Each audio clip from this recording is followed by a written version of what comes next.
এরে ভাইয়া আমরা তো আপন কাজিন স্বাস্থ্য ভাই, একই রক্ত, অভিযোগটা তুলি ফেলাম না।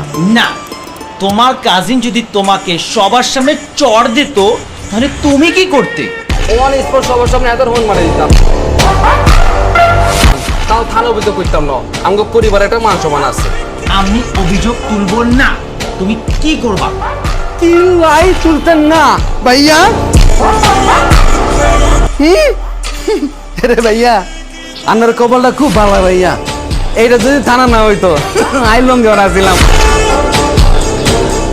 এক্সকিউজ মি, তুমি কি কমেডি ওয়েতে আমাকে থ্রেট দিচ্ছ? আমি কিন্তু এখনই এসআই আঙ্কেলকে বলবো যে আমাকে থ্রেট দেওয়া হচ্ছে, আমি সেফ ফিল করছি না। তোমার কি কয় এত বলে সেফ না? আরে ভাইয়া আই তো পানি না করছি, আমরা ব্যাগে তো কাজিন না। ভাইয়াটা রাগ করছে রে, এভাবে কেউ আদর করে? ও আইলাদর করছি গোবাই যা আমারও